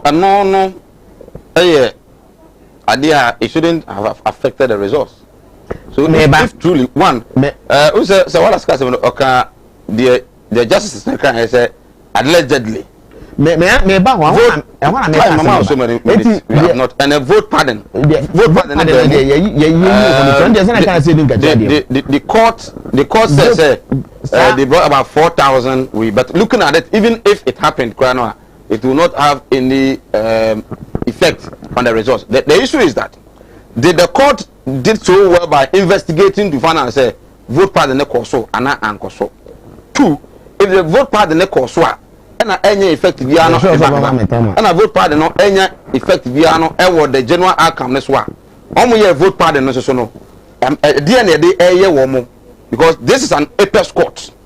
And we have to be a me. So if we so on Pacono we are ampa. We are as a young son will be a call Butumua. We are no. At the end of the day, yes, any panel. You don't so on corner. Let me hear you. Mammy, enti justice na ka say we mo adanse no be there na esre enso bia enam because some on be kind we duty na also ko perform no be we ko ena so anko ye de so ma ase ko ye wa we say name feel hunti say ni ayeme what you say e dey na person o che so we ka say we ko use boss of you ko ma o tin no mo ma biscuit na ade be dia dance e fa aba ya wi ho na ade ba ko say e hye no so say from polling station constituency coalition center regional constituency center and the national coalition center emra entity any candidate bia any political party bia so we so wodi ni package now okay emra entity wo bia what you say it is say ni pa better ho ni pa better ho adwuma a wo say you see no I was say wo ye okay on the vote pardon what is Supreme Court judges is na mom kan say no kwa say mu allege say mame ka allege no because there were no proof yeah 1 minute there were no proof okay judges is to say I know question say more allege say there were vote pardon and answer yeah na no so one may prove be a case ampa you who say you see official A or official B with political party A or political party B member and the B can at what point they see okay one to be and prove one to be so what we ya na say impo for us we were say impo no yan fa na say dey mo kan kwa no no correct what you say they did that so say cars no say most of them dey buy no say good party mo amada say na mu senka yan fa say mo dey announce kwa buy na dey tum say no correct na enka ye the vote sa vote nyina no yan tin fi na nado dan kwa kufu ado dey mu say dem ka say dey kan ho ye ti fi mu a esu so aso no still omiti 50% threshold no over 50% threshold. What you say? It's not a news to us all. Say yeah, right. Yeah, nor any about the say my minimum knows. Idea and this for so much so say. So where ya? I'm not judging no. If I say we did win no. Now they compare 2013 this year. What you say? We try to know about a MPP 40 court and another court. Challenging Supreme Court. Or cast a police station say the right even if even during that period no more they are dance here you still lost the case it is ended very well because the case in any way 9 member and the case to a move for every two and someone the you still lost the case yes right it is so musu because mu ko no say na mo asem nso mu a e ka dey dis bi so be down to be any more just am asem nso bi no omo eyewe no wo mo rule in your favor no we dey mo dey call say certain electoral areas in polling station yen team free yeah 4 million free one akufu ado we almost see you na yen san koto no foforo let me idea what you have what you answer me right His Excellency John Dramani Mahama Enra after the verdict at 6 p.m. on a Ghana for Edin Komo you could see the very John Dramani Mahama Ekaye bra na or they honest nanu year or they were a Supreme Court verdict no eba no be disappointed. But I encourage you to hold your heads up high and channel your disappointment into hard work that will ensure that come the next election, we'll achieve a truly transparent and fair election, which all of us as Ghanaians can be proud of. To all my compatriots and supporters, we may have lost the temporary battle of the 2020 election and the petition that has followed. But the larger struggle to create a society that lives up to our national motto of freedom and justice still rages on. It is a struggle that requires even more commitment than before, and it is one that we will not shake from until our patriotic aim is achieved. To the millions of NDC supporters who have stood by me, my running mate, Professor Nana Jenopoko Ajimai, our national chairman, our general secretary, our campaign chairman, functional executive committee members, national executive committee members, our parliamentary candidates, our sponsors who were very generous to us during the campaign, and all activists and supporters who gave us their all and all their efforts in the hope that we'll win and form the next government to save our nation and meet your aspirations. I say to you, do not despair at this outcome. And I repeat, do not despair. Never, ever lose hope. We achieved an impressive showing in the last election. And despite the intimidation, the obscene abuse of incumbency advantage, and the massive use of state funds and resources, we can be proud that we gave it our best. Right. It's His Excellency John Dramani Mahama, former President of the Republic of Ghana, the petitioner 2020 December 7th general elections. No, they are to just say, but a party for us, we ambitious be among John Dramani Mahama. Name the Oka, and they say, one the court no nyadwene bakokra. Right from day one, the court ni na no chese na court no beso mubutiano. So asumdia opesa back Ghana. One is what me enjoy asumdia ni bi enti no. I was say wajitum to ajatum ne mo ne bo enyo so. Basically, asem crown wa and another Akufo-Addo so e kan in the year 2013.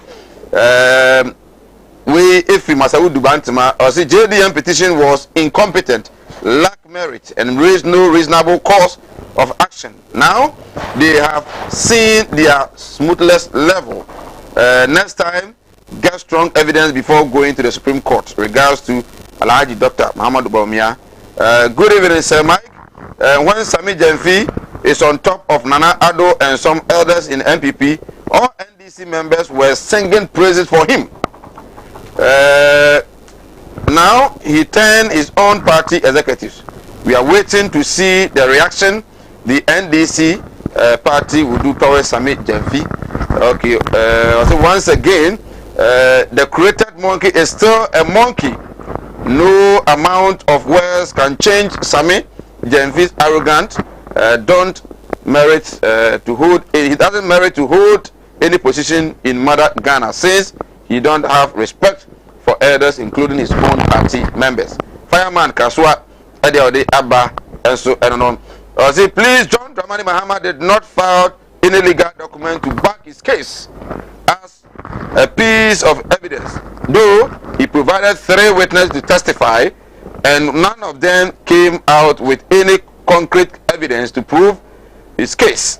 They ended up drinking tea, biscuits in Kanho, and having fun instead of the job they were assigned to do. At least these are the major reasons JDM should have find out before going to court, but it seems he was not advised on it. Ofayao ekumfi na kwa eno fire so dey fear or dey aba Kumaro TV You are the best. Good evening. Okay, yeah, that's it. Sir Mike, the fact of the matter is that the NDC has no case. Don't waste your airtime. Period. Nanama, and so they are Abba and Nana. You are discussing Ghana. Let's discuss Ghana. Tavaras. Yeah. What did not to ask for an fee? What the baby some medium fee? Is it the fee? Okay, what the I don't know what topic I am. Oh, somebody can say. Phone, what a phone, mammy. Fanina, a womb in 7 minutes. Yeah, all kind of Supreme Court for the Casa. Good. Supreme Court for research. And he one.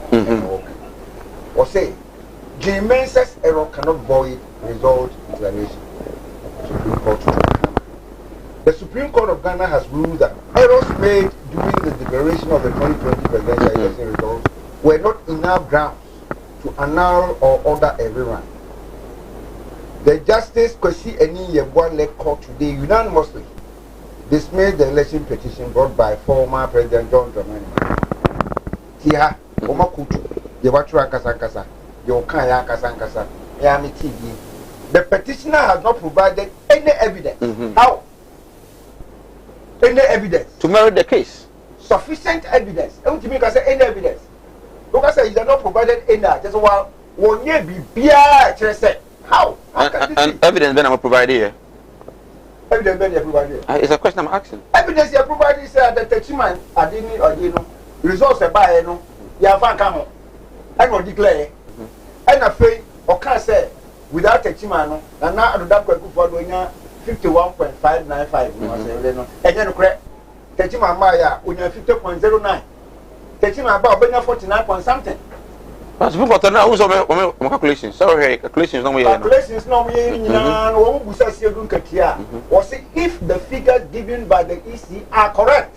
So where were the correct figures? And the case for much now the Musa no figures no ra. Man, I only figures for their ban. I'm not saying you're correct. Any more different figures be among family. What your man anyway? Guys, sir. I have so much. There is no dispute that the chairperson of the first responder committed an error when she made the declaration. We are, however, satisfied by the evidence on the record that the figures announced as representing the valid votes obtained by the respective candidates were right. Were they right? Were they right? Were they right? So I'm about correction on the 10th. Exactly. Into case a valid vote cast no were right. Or by a correction on the 10th. What it is, a video so. Put him sir. Go and check. What in Mahama just by 1,700. It is not for the evidence, no court. Nothing I will. So those variation forms now, 9th of December, or yet no hard need now, or Montana in evidence. Any so. I was so. Or correcting on the 10th, no supposedly no, or no, the idea by in summary, what is to say the course in no. The being a court, just Supreme Court, Emma judgment. Here we see a court no, you no kind measurement here. We therefore think, yet think at the Supreme Court. Do we think? I am right. Again, competence. We therefore think that the error committed by the chairperson of the first responder cannot void the declaration, which actually announced the result wishes of what we therefore think. How can you think? Ya didn't say. Let us say, "Never run over the egg more." A woman, and you pass from her. What do you say? What do you say? What do you say? What do you say? You not several for the young person. What do you say? What become we are Supreme Court at the head of the Ghana judiciary. We think. Ha I have to say that. Blame yourself for abandoning your role in the strong room. Supreme Court to Professor White and Metal Room. Yeah, they call court to say, on here, say you blame ye, and I say you blame ye. Say they call court. How can you blame yourself for? Say me what me that, and I do me that. No man to me prove. My dear to home. Na crown for ba hobe funny ma. Odi gane. Na me timi chire crown for no. Me hu nyama no ho me na police station. Ma tro ma no asem. Crown for na tro no asem. Ne e court. court no say one to mu it is a conforna car battery obi a carbon na ka ko ti oni akono battery ni e dia court ya ko at the police station one more a statement one statement ya the court one bom kuro bi e du so mbe bom kuro no o se ma nkasa na wo so wa de no wo car no baby a wo di see ye no enye nti wa na ope e na o ma be wi awe ye dia crofo no aba ya go the Supreme Court 7 at the Supreme Court day papa bi o friend double Boy, auditor general. Yeah. When you need about 6 stages. Yes, when you. Yes, when you. One is when you. On one is when you. I say. Yes, when you. A son of much more. I didn't. But when you response no. When you have response. I mean the person. Okay, when the person. The response necessary. June 1st, 1961. Yeah. Was the first one? No, was June 1st, 1960. And no, a first letter or the document or the so now later on once I go say there be o say me baptismal certificate actually say a June 1st 1961 and of course and of comment in the record accordingly sneti ya mende records no da sneti so aja tu sneti year to as far back as 1996 and on the year to ma wa pa had more 4 years 2016 December oba ni nyina mu se wa ne records no enye woko leave most one call leave 167 days na do dan kwaku fu adon na under his government it will compare with say leave 167 days president won call leave when say 2017 or 2018 or then yire ene ne ma na si no be 54 o ko tra we tell do all then na can is go chop and the many evidence of some of the Ghana's car. But what did not say the good year. Your man ahead on Ghana's car. As you said, well, plus one in the first moment now. Or call at the leave side year 2009 to go 2020 to go. I didn't want the old man who had this amigo live, but we are going to leave that.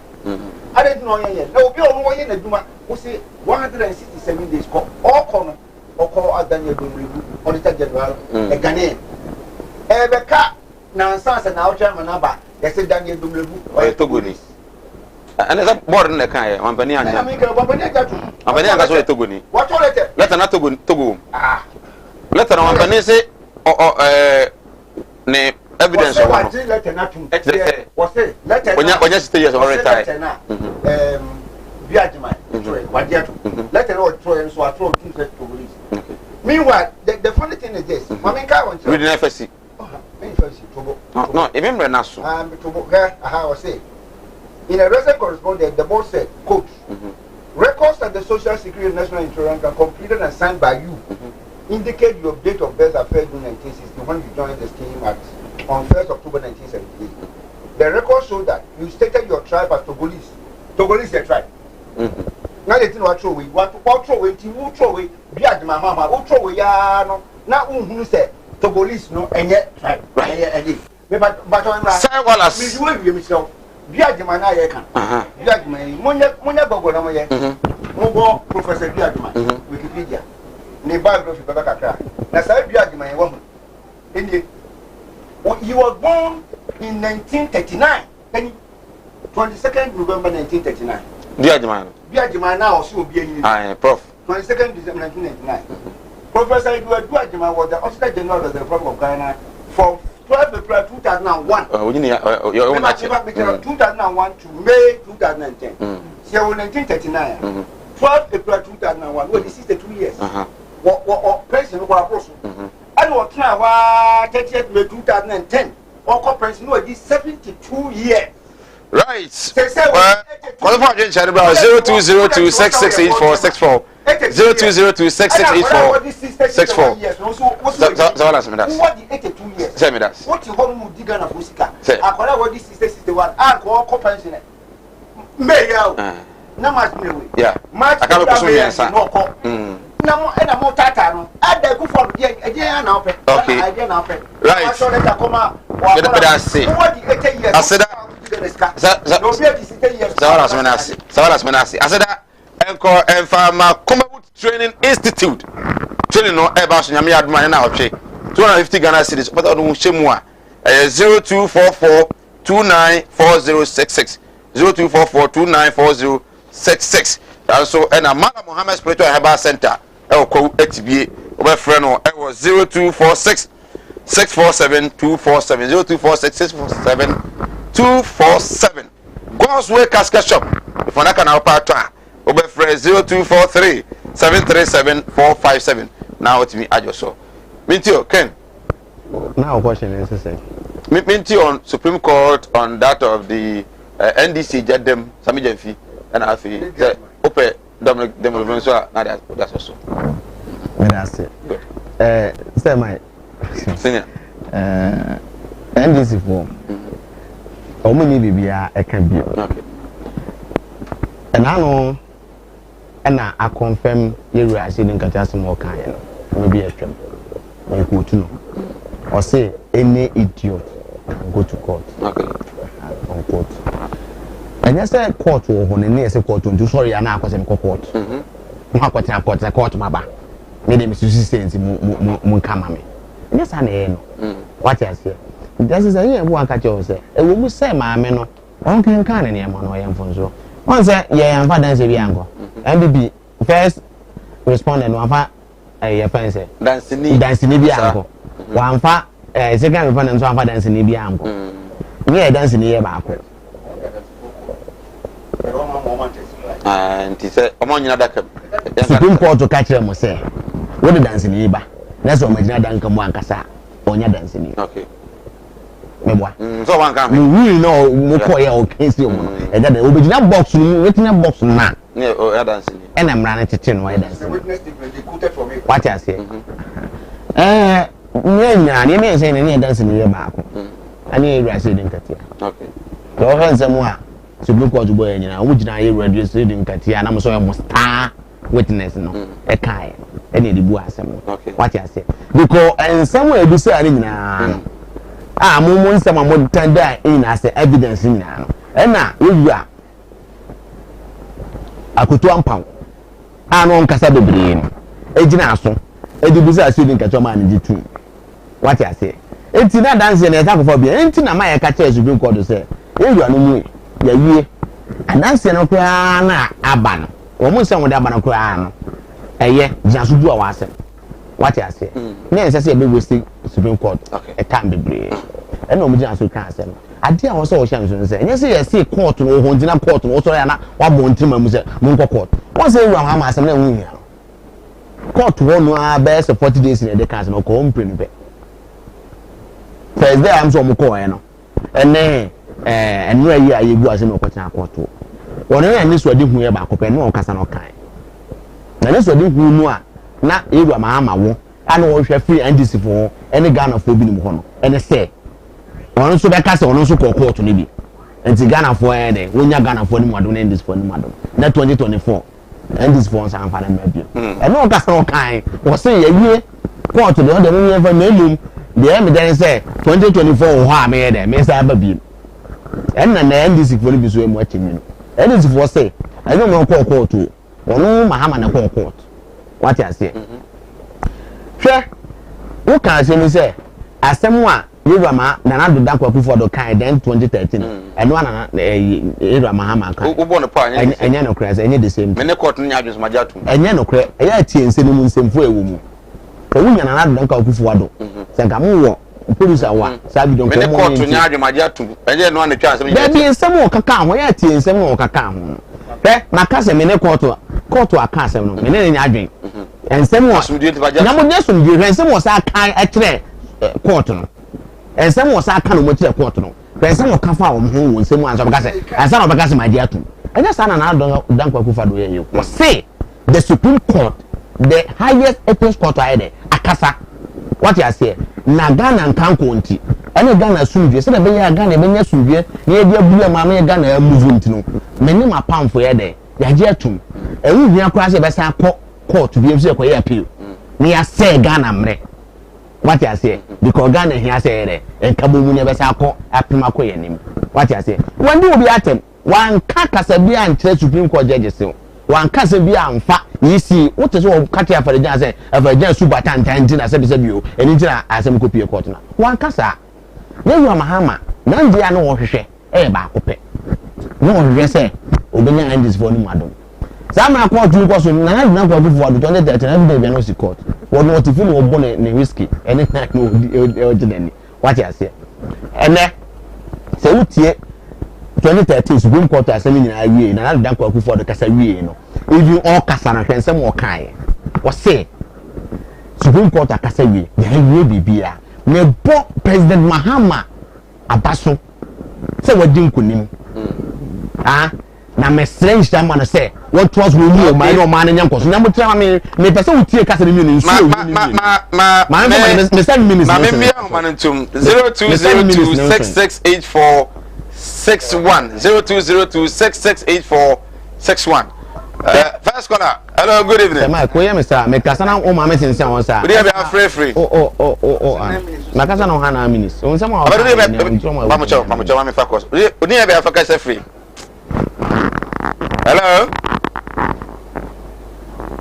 ebajo mentie ho TV no phone na dey free no ano na o TV kasa no e wo phone no emu ebetumi ate wonka 0202668461 numbers na go screen no fra efa na afi onso do agente etumi aba oba bia wo free ene odin na wa hye nkomo no ase etumi ede ha me to aso eti panifoni mi no kasa ye no tie nsu a na ewu ni mi no ene hwe enipa ne dimi na ode be ka asem no na na kwa kufo do wi asem no ade age so don hwe ba akokwa ameto so ene o ye press conference ni mu se de nan na no mu je o ka se no ka na asem because no I prepare say Ghana nkan ko enti no hello good evening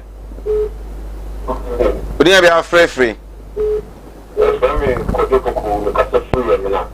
Kojo enti o na me ka che NDC man me say le gati ai wo Ghana ai wo no we Ghana po mu na no ni ati o enti se ni me bi o na me do mo ya no chebe ibia o mo de be propaganda se abon na o ko court down for evidence enko we are what that example on say court no ni effect of the bayana when they nyaje so court ni na shi ifie ana court ni ruling so no ni na can claim ni na ma ni be see e mo bi awon shi bi ko no o she no ti asie so ti u bi na da ka say na court no ye dia mai na den there e be o ka no o ti ta fo na ni site mo ko ma se ko bi wu ya ata o wu ko ti wu okay o ja se ti ama no tem no o mu ne yi na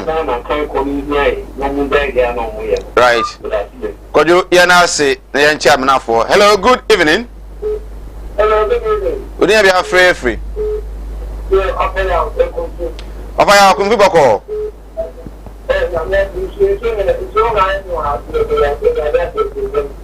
nya be yenti o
okay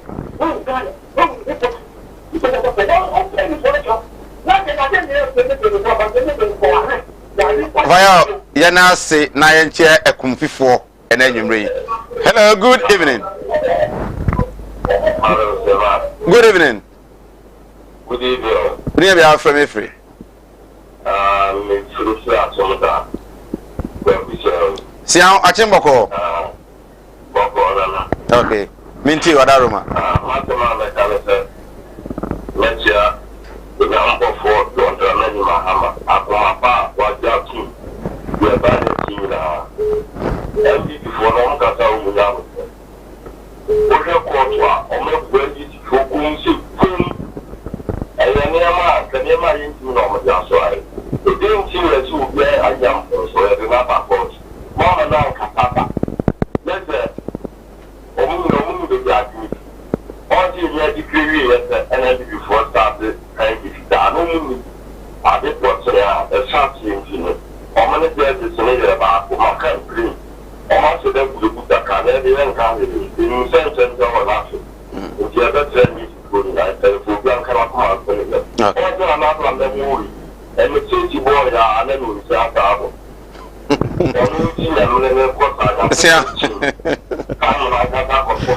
right.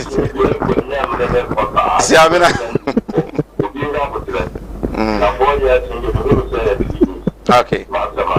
All right. Yeah, that's it. Yantia Victor. Ewa Kisi Victor Nyumrei. Ya chiao pa. Ya chena. Yanfa. Yanreno as. Semak me to babu. Me pa to. Semak man fa manusi na uja me. Just 30 seconds. Enti ya me kan say. Me mfa na nado dan kwa kufu na nu disem. Ene Ewura Muhammad ene ntoto ho na ene ne mbobra. Hwe owie na nado dan kwa. Me fa no mu ane say. Ofa nkamu na wie no. Me ba. Ofa Ghana nkamu mu wie no. Ene ofa Ghana okole Ghana fo nyina ase entana na ayefa say Ewura Muhammad.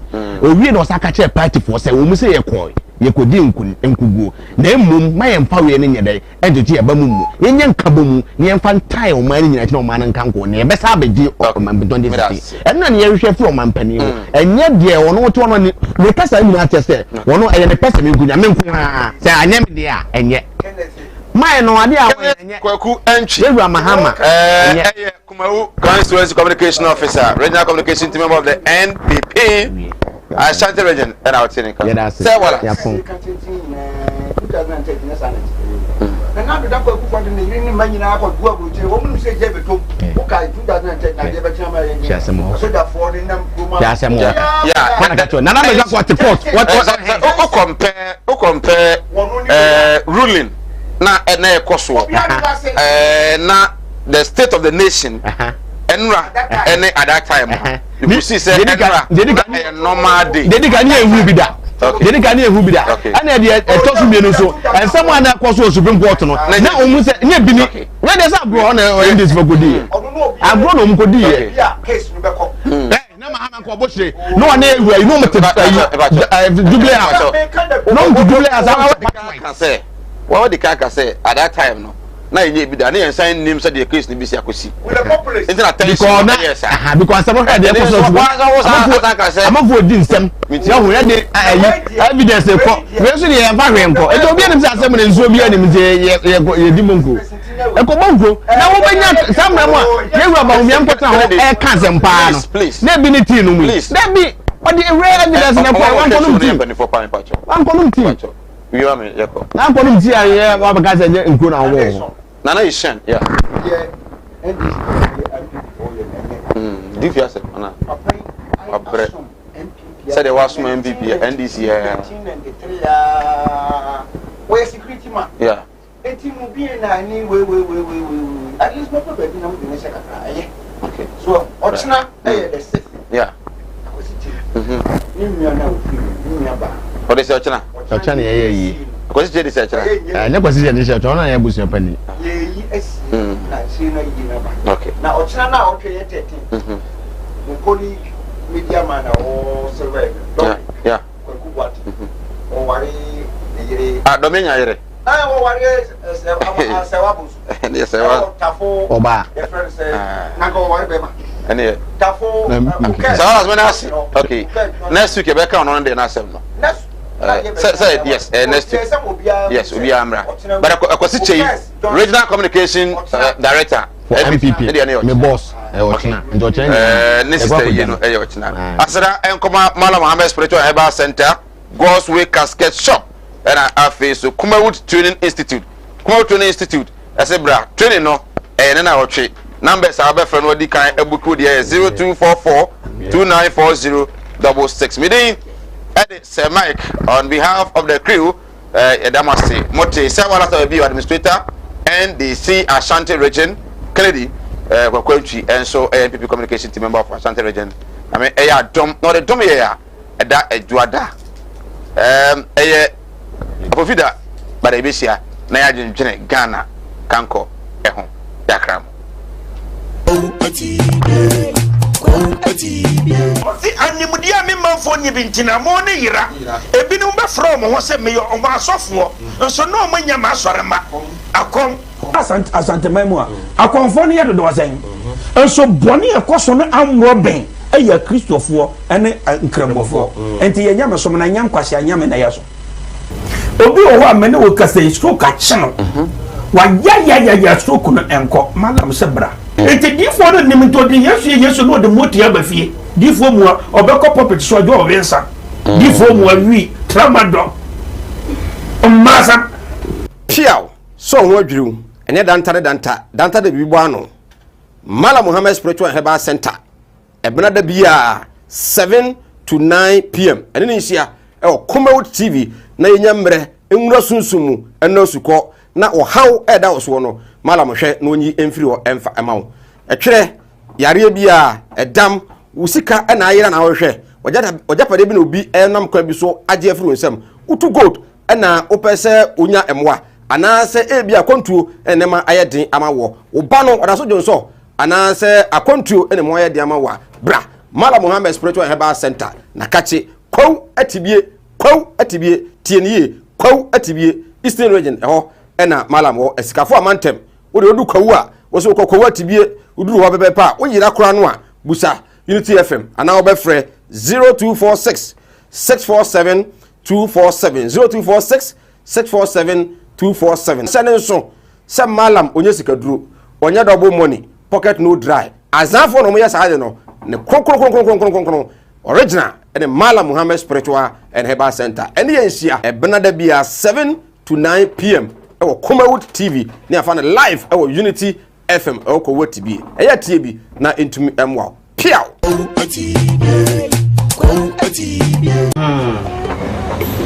well all pia obusia say iflimu mo ye den nti meslewa wina fa kokko wifi na se dia wa woni tua wo fa se no mo ye den ma menti wole wina na wo yere na mfa nkonkoye diguma na ma no wai slewa ebusia yenko nukumase munko nukumase Martin Luther. Oh, it's been a long time. Oh, yeah. Missy. Minia, or Brapon to Yao. Seven na my uncle and Yasha Dayon. The Penia Smammy. Seven Rame Pada. Oh, Marcia Camara. Nammy, Chini. Yada Kayi. Someone that's why we need problem cry. Who made this a free to buy better Ghana? And I'm in a confidential. What one and one said to me, Jay in the promise. So, I will bring them in the capre or do open a chair with Wall Street casket shop. I will massy labor higher. Me call Honoma. I know what's an enemy. Yes, can't say you. You would have been Chawano. Missy Kaya, the man is a man. I saw a bit yes, me ambulance. Na me sam fed everybody dano and come ambulance any devil down only ambulance service into any problem cry any na the yearly say open the kaka crab dia to us here do not say come stay by plan you could am go down some Coastway casket shop here you will not come every to send you moving now Coastway casket shop you will come say in front of New Town you did labor office na bank Coastway casket shop we are the dealers in quality local and foreign caskets. Kumawood TV aba Amansane yena yedie Kumawood TV aba Amansane yena yedie Sini papa be na upe bi ahwe Amansane winyano baby Kumawood TV Amansane yena yedie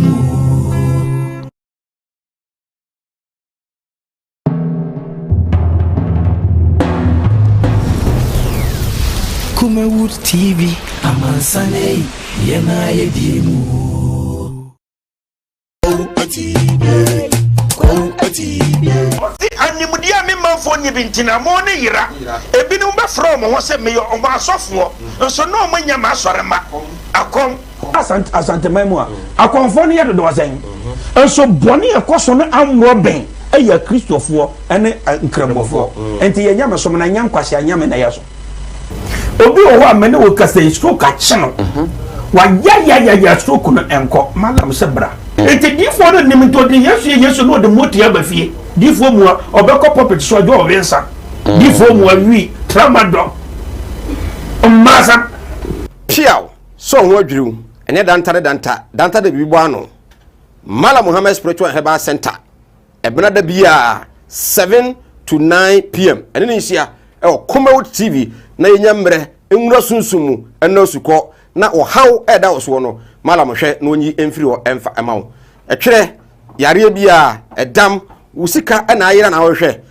ojapade bi na obi enam kwa bi so age afiri nsem utu gold ena opese onya emwa anase ebi akontuo enema ayedin amawo oba no odaso jonso anase akontuo enema ayedin amawa bra Mala Muhammad Spiritual Herbal Center na kache kwaw atibie tieniye kwaw atibie Eastern Region eho ena Mala mo esikafo amantem wo de odu kwaw a wo so kwaw atibie uduru ho bebe pa wo yira kora no a busa Unity FM ana obefre 0246 647 247 0246 647 247 sene so se malam onye sikaduro onye double money pocket no dry azafo no mo yesa ade no ne kronkron original and Mala Muhammad Spiritual and Herbal Center ene yensia ebenada bia 7 to 9 p.m.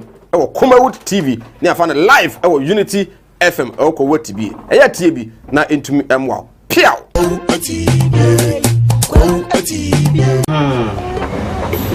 well awolpia obusia yese yifiri mu mo ye den nti beslewa wina fa kokko wifiri na se dia wa wonu tua wo fa se no mo ye den ma menti wole wina na wo yere na mfa nkonkoye diguma na ma no wai beslewa ebusia yenko nkumase munko nkumase Oh, it's been a long time. Oh, yeah. Missy. Minia, or Brapon to Yao. 7 and a half, I can't tell any other than you. Your penny, mammy. 7 and a half, look, Master Camera. Nammy, Chini, Yada. Someone that's why we need problem cry. Who made this some free to buy better Ghana? And I'm in a confidential. What one animal said to me a day in the promise. And what bread in the capre or do open next time a grocery casket shop. I will massy labor hire. Me call one man. I know what's an yes, can't say you. You would have been Chawano. Missy Kaya, the man is a family. I saw a bit yes, me ambulance. No, Miss Ampedi, everybody done no and come. Ambulance, any of it down, only ambulance service, into the problem cry. Any now, you hear me say, open the second crab with the atlas here. You know, so must stay by Pramo. You couldn't put it out. Some Ghostway Castle Shop here, you will not come every day to send you moving now. Ghostway Castle Shop, you will come and say, in front of Newtown, you didn't labor office in the bank. Ghostway Castle Shop, we are the dealers in quality local and foreign caskets. Kumawood TV aba Amansane Yana Yedimu. Kumawood TV aba Amansane Yana Yedimu. Sini papa be na upe biasha Amansane winyano baby. Kumawood TV Amansane Yana Yedimu.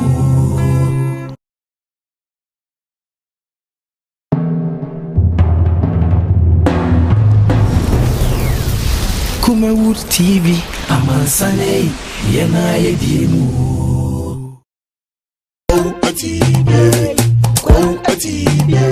Animudia me manfo ni bintina mo ne yira ebinum be from ho se me yo